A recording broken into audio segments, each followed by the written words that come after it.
Hi friends, welcome to our channel. ఈరోజు topic వచ్చేసి house hold mapping సంబంధించి geo tagging అని చెప్పేసి గత 2 నెలల నుంచి మనకి గ్రామ వార్డు సచివాలయం సంబంధించి ఎంప్లాయీస్ అయితే చేయడం అయితే జరుగుతుంది. సో నేను వీడియో అనేది చేయలేకపోయాను. సో ప్రధానంగా మనకి ఒక యూజర్ మాన్యువల్ కూడా రిలీజ్ చేయడం జరిగింది. సో ఇందులో ఆంధ్రప్రదేశ్లో ఉన్నటువంటి కుటుంబాలు ఎవరైతే ఉన్నారో వారందరూ అయితే ఈ జియో ట్యాగింగ్ అనేది అంటే హెచ్ఎస్ జియో ట్యాగింగ్ అనేది ఖచ్చితంగా మీరు మ్యాపింగ్ చేసుకోవాలండి. గతంలో వాలంటరీ మిత్రులు ఉన్నారు కాబట్టి, సో వాలంటరీ వ్యవస్థ ఉంది కాబట్టి, సో గతంలో వాలంటరీ వ్యవస్థ వచ్చి మీకు మ్యాపింగ్ అనేది 50 కుటుంబాలు యాడ్ చేసుకోవడం జరిగింది. ఇప్పుడు ఆ ప్రాసెస్ అనేది గ్రామ వార్డు సచివాలయంలో ఉన్నటువంటి ఎంప్లాయీస్కి అయితే అప్పగించడం జరిగింది. సో ఈ జియో ట్యాగింగ్ ఎందుకు చేస్తున్నారు అనేది ఈ వీడియోలో మీకు స్టెప్ బై స్టెప్ అయితే ఎక్స్ప్లెయిన్. సో ప్రధానంగా ఈ జియో ట్యాగింగ్ అనేది చాలా ఇంపార్టెంట్ అండి. సో ఎవరైనా మిస్ అయ్యింటే గినా ఖచ్చితంగా మీరు గ్రామ వార్డు సచివాలయంలో మీ సరౌండింగ్లో ఉన్నటువంటి మీ జిల్లా కావచ్చు, మీ మండలం కావచ్చు, మీ విలేజ్ సంబంధించి ఎక్కడైతే సచివాలయం ఉందో మీరు ఇంకా మ్యాప్ కాలేదనుకుంటారో అక్కడ వెళ్ళి మీరు మ్యాపింగ్ చేసుకోండి. మీ దగ్గరికి ఎంప్లాయీస్ రాకుంటే గినా సో అక్కడికి వెళ్ళి మీరు మ్యాపింగ్ చేసుకోండి. ఎందుకంటే భవిష్యత్తులో ఈ 5 సంవత్సరాల్లో ఈ గవర్నమెంట్ సూపర్ 6లో భాగంగా ఏవైతే పథకాలు అమలు చేస్తుందో ఆ పథకాలకు సంబంధించి ఈ geo tagging HS household data అనేది చాలా ఇంపార్టెంట్ అండి.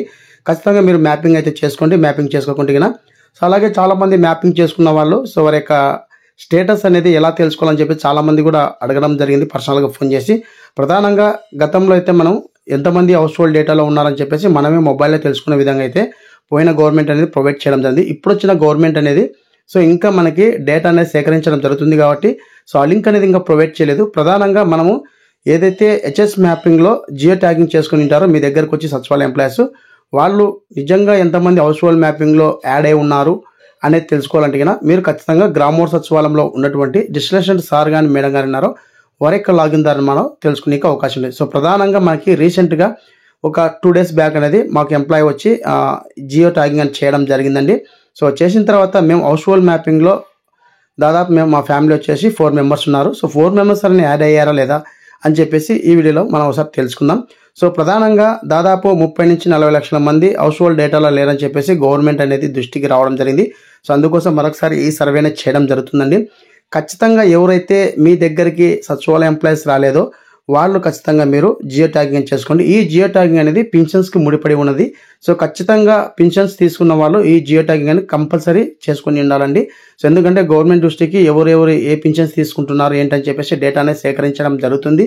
అలాగే పింఛన్స్ కూడా ఈ జియో ట్యాగింగ్ అనేది గ్రామ వార్డు సచివాలయంలో ఉన్నటువంటి ఎంప్లాయీస్ అనేది మనకి డోర్ టు డోర్ పింఛన్స్ అనేది డెలివరీ చేస్తున్నారు కాబట్టి సో ఈ జియో ట్యాగింగ్ ద్వారానే పింఛన్స్ అనేది ఎవరి ఇంటి దగ్గర వాళ్ళకి ఇవ్వడానికి ఈ ఆప్షన్ తీసుకురావడం జరిగింది ఏపీ ప్రభుత్వం. ఇదైతే మంచి విషయమనే చెప్పుకోవచ్చు. సో ప్రధానంగా ఎలా ఉంటుంది ప్రాసెస్ అని చెప్పేసి ఇప్పుడు మనం చూద్దాం. సో మనకి ఎంప్లాయీస్ అప్లికేషన్ యాప్ అని చెప్పేసి ఇవ్వడం జరిగిందండి. సో ఈ యాప్లో గ్రామ వార్డు సచివాలయం సంబంధించి అన్ని డిపార్ట్మెంట్ ఎంప్లాయీస్ ఎవరైతే ఉన్నారో వారి యొక్క డిజిగ్నేషన్ ద్వారా ఇక్కడ మనం లాగిన్ అవ్వాల్సి ఉంటుంది. సో లాగిన్ అంటే మనకి బయోమెట్రిక్ కానీ ఫేషియల్ ద్వారా కానీ లాగిన్ అవ్వచ్చు. సో లాగిన్ అయిన వెంటనే మనకి ఇక్కడ సో చాలా ఆప్షన్స్ అయితే చూపిస్తాయండి. ఇక్కడ మనకి హెచ్ఎస్ జియో లొకేషన్ అని చెప్పేసి ఆప్షన్ ఉంటుంది. సో ఇక్కడ మనకి అప్డేట్ ఈకేవైసీ కూడా ఇవ్వడం జరిగింది. చాలామంది అప్డేట్ ఈకేవైసీ గురించి కూడా అడగడం జరిగింది. సో పేర్లు తప్పు పడినాయి అని చెప్పేసి, జెండర్ తప్పు పడింది అని చెప్పేసి మీ గ్రామ వార్డు సచివాలయంలో ఉన్నటువంటి ఎంప్లాయీస్ దగ్గరికి వెళ్ళి మీరు అప్డేట్ ఈకేవైసీ చేసుకుంటే కన్నా ఫర్దర్గా 24 hours కానీ 48 hours కానీ మీకు చేంజ్ అవ్వడం జరుగుతుందండి. సో ఇప్పుడు మనం హౌస్ హోల్డ్ జియో లొకేషన్ మీద క్లిక్ చేసిన వెంటనే మనకి మీకు సంబంధించి మీ సచివాలయంలో ఎంతమంది క్లస్టర్స్ అంటే ఉన్నారో అంటే కుటుంబాలు యాడ్ అయి ఉన్నారో ఎన్ని కుటుంబాలు యాడ్ అయి ఉన్నారో ఆ క్లస్టర్ సంబంధించి ఒక్కొక్క క్లస్టర్కు గతంలో ఉన్నటువంటి వైసీపీ ప్రభుత్వం 50 అనేది ఇవ్వడం జరిగింది. అలాగే 50 నుంచి 60, 70 లోపల ఉన్న వాళ్ళు కూడా ఉన్నారు. సో అలా క్లస్టర్లు అనేది మనకి డిస్ప్లే కావడం జరుగుతుంది. డిస్ప్లే అయిన తర్వాత ఒక ఫ్యామిలీ సెలెక్ట్ చేసుకున్న వెంటనే వారి యొక్క డీటెయిల్స్ ఈ విధంగా రావడం జరుగుతుంది. ఇక్కడ మనకి డోర్ నెంబర్ అనేది క్యాప్చర్ చేయడం జరుగుతుంది. సో మనకి ఇక్కడ డీటెయిల్స్ అయితే ఓపెన్ చేసిన వెంటనే ఇంటి దగ్గరికి వెళ్ళి సచివాలయ ఎంప్లాయీస్ మీ ఇంటి దగ్గరికి వచ్చి మీ యొక్క ఆధార్ నెంబర్లో ఉన్నటువంటి డోర్ నెంబర్ అయితే అడుగుతున్నారు. సో ఆ డోర్ నెంబర్ ఎంటర్ చేసి మీ యొక్క హౌస్ అని క్యాప్చర్ ఇమేజ్ అనేది ఫోటో తీయడం జరుగుతుంది. సో క్యాప్చర్ ఇమేజ్ తీసిన తర్వాత ఫర్దర్గా ఇక్కడ మనకి ఫ్యామిలీ డీటెయిల్స్ మొత్తం మనకి రావడం జరుగుతుంది. సో సబ్మిట్ చేసిన వెంటనే ఆ ఫ్యామిలీలో ఒక ఆధార్ నెంబర్ ఎంటర్ చేసిన వెంటనే ఆ ఆధార్ నెంబర్ సంబంధించి ఎంతమంది అయితే ఉన్నారో అంటే హెడ్ ఆఫ్ ది ఫ్యామిలీ ఎవరైతే హెడ్గా ఉన్నారో వారి యొక్క ఆధార్ నెంబర్ ఎంటర్ చేసిన వెంటనే వారి యొక్క ఫ్యామిలీ మొత్తం మనకి డిస్ప్లే కావడం జరుగుతుంది. ఇక్కడ మీరు మీ నేమ్ ఉన్నాయా లేదా ఒకసారి అయితే అడగండి. సో ఎంతమంది ఉన్నారు సార్, సో ఇప్పుడు ఉన్న ప్రజెంట్గా వచ్చినట్టు కుటుంబ ప్రభుత్వం ఈ house hold mapping geo tagging అనేది చేస్తుంది కదా, సో ఫ్యామిలీ మొత్తం రావడం జరిగిందా లేకుంటే లేదా అని చెప్పేసి అడగండి. ఎందుకు అడగండి అని చెప్తున్నా అంటే గతంలో ఉన్నటువంటి వాలంటరీ వ్యవస్థ మ్యాపింగ్ చేసినటువంటి హౌస్ హోల్డ్ డేటా అనేది క్లియర్ చేయడం జరిగిందండి. సో డేటా అనేది చూపించడం అయితే జరుగుతుంది. ప్రధానంగా ఈ డేటా అనేది మనకి పూర్తిగా ఉందా లేదా అని చెప్పి చాలా మందికి కూడా డౌట్ ఉంది. కాబట్టి మీరు అడగండి మీ దగ్గరకు వచ్చినప్పుడు, ఎంప్లాయీస్ వచ్చినప్పుడు. సో ఈ విధంగా ఎంతమంది యాడ్ అయినారు సార్, మేము ఇంత ఫ్యామిలీలో ఎంతమంది ఉన్నాము, సో అందరూ వచ్చారా అని చెప్పేసి అడగండి. సో ఈ ఫ్యామిలీలో ఎవరో ఒకరిని సెలెక్ట్ చేసుకొని మనం వారి యొక్క బయోమెట్రిక్ అని తీసుకుంటే మనకి జియో ట్యాగింగ్ అనేది సక్సెస్ అని రావడం జరుగుతుంది.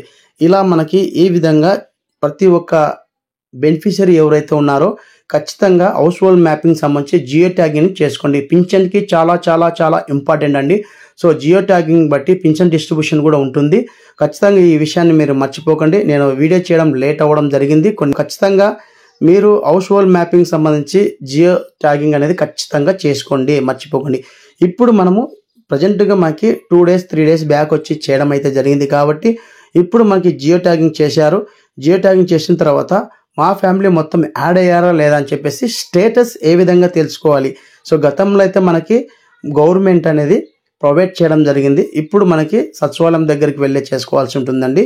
సో ప్రధానంగా ఆ ప్రాసెస్ కూడా సచివాలయ ఎంప్లాయీస్ యొక్క అనుమతి మేరకు నేను చెక్ చేయడం అయితే జరిగింది. సో మా ఫ్యామిలీ మొత్తం అయితే మాకు రావడం జరిగిందండి. సో జియో ట్యాగింగ్ చేసిన తర్వాత ఫ్యామిలీ మొత్తం డీటెయిల్స్ అన్ని రావడం జరిగింది స్టేటస్లో. సో జెండర్ కావచ్చు, నేమ్ కావచ్చు, మొబైల్ నెంబర్ కావచ్చు, మొత్తం డీటెయిల్స్ అనేది కరెక్ట్ రావడం జరిగింది. ఒకసారి మీకు కరెక్ట్ వచ్చిందా లేదని చెప్పేసి మీకు సంబంధించి మీ యొక్క సచివాలయం దగ్గరికి వెళ్ళి చెక్ చేసుకోండి. ఇన్ కేస్ మీకు ఏమైనా డౌట్ ఉంటే హౌస్ హోల్డ్ మ్యాపింగ్ సంబంధించి కింద కామెంట్ సెక్షన్లో కామెంట్ చేయండి. మీకు ఖచ్చితంగా నేను రిప్లై అయితే ఇవ్వగలను. సో ఖచ్చితంగా మీకు ఇంకా ఏమైనా డౌట్ ఉంటే కనుక కింద వాట్సాప్ గ్రూప్ ఉంది, డైరెక్ట్ దాంట్లో నాతో కాంటాక్ట్ అవ్వండి, మీకు తెలియజేయడం జరుగుతుంది. ఇప్పుడు ప్రధానంగా ఈ జియో ట్యాగింగ్ అయిపోయిన తర్వాత 1 day తర్వాత నేను చెక్ చేయడం అయితే జరిగింది. సో స్టేటస్ అనేది ఏ విధంగా ఉంది ఇప్పుడు మనం చూద్దామండి. సో ఫ్రెండ్స్, ఇప్పుడు మన గ్రామ వార్డు సచివాలయంలో మనం జియో ట్యాగింగ్ అంటే హౌస్ హోల్డ్ మ్యాపింగ్ గ్రామ వార్డు సచివాలయం ఎంప్లాయీస్ వచ్చి మ్యాపింగ్ చేసిన తర్వాత మనము అందరం మ్యాప్ అయ్యాం లేదా అనేది స్టేటస్ అనేది ఇప్పుడు మనం తెలుసుకోవచ్చండి. సో ఈ ప్రాసెస్ అనేది కేవలం సచివాలయం ఎంప్లాయీస్ యొక్క డిస్ట్రిక్ట్ వారి యొక్క లాగిన్లో మాత్రమే చేసుకోవడానికి అవకాశం ఉంటుంది. సో మీరు అక్కడ వెళ్ళి అడగండి, ఎటువంటి ప్రాబ్లం లేదు. సో ఫస్ట్ ఆఫ్ ఆల్ నేను వారి యొక్క లాగిన్ అయితే ఓపెన్ చేయడం జరిగింది. ఇక్కడ మనకి అదర్ సర్వీసెస్ అని చెప్పేసి ఆప్షన్ ఉంది కదా. సో ఆప్షన్ మీద ట్యాప్ చేసిన వెంటనే ఫర్దర్గా మనకి ఓల్డ్ వెబ్సైట్ GSWS ఏదైతే ఉందో అందులోకి కన్వర్ట్ అవ్వడం జరుగుతుందండి. GSWS అని చెప్పేసి ఆప్షన్ ఉంది కదా. సో ఆప్షన్ మీద ట్యాప్ చేసిన వెంటనే ఇక్కడ మనకి సెకండ్ ఆప్షన్ అనేది క్లిక్ చేయండి. సో సెకండ్ ఆప్షన్ క్లిక్ చేసిన వెంటనే ఇక్కడ మనకి కొత్తగా మ్యారేజ్ అయిన వాళ్ళు యాడింగ్ చేసుకోవచ్చు అనమాట. సో ఆ ప్రాసెస్లో భాగంగా ఇక్కడ ఎవరైతే లబ్ధిదారులు ఉన్నారో, సో బాయ్స్ ఉన్నారో వాళ్ళ యొక్క ఆధార్ నెంబర్ అనేది ఎంటర్ చేసిన వెంటనే మనకి ఇక్కడ చూపించడం అయితే జరుగుతుంది. సో సార్ నేను ఆధార్ నెంబర్ అయితే ఎంటర్ చేస్తున్నాను అండి. సో ఎంటర్ చేసి ఇక్కడ గెట్ డీటెయిల్స్ మీద క్లిక్ చేసిన వెంటనే సో హౌస్ హోల్డ్ ఐడి అయితే రావడం జరిగింది. సో సిటిజన్ నేమ్ రావడం జరిగింది. సో ఇక్కడ మనకి జెండర్ రావడం జరిగింది. సో ఈ విధంగా సింపుల్గా మన యొక్క స్టేటస్ అనేది మనకి HS జియో లొకేషన్ క్యాప్చర్ చేసిన తర్వాత మన యొక్క డేటా అనేది మనకి రావడం అయితే జరిగిందండి. సో ఈ విధంగా మీరు గ్రామ వార్డు సచివాలయంలో వెళ్ళి తెలుసుకోవచ్చు అండి. సో ఇదండి హౌస్ హోల్డ్ మ్యాపింగ్ సంబంధించి జియో ట్యాగింగ్ అనే దానికి సంబంధించి అప్డేట్. మరొక వీడియోతో మీ ముందుకు వస్తాను. Thank you so much. జై హింద్.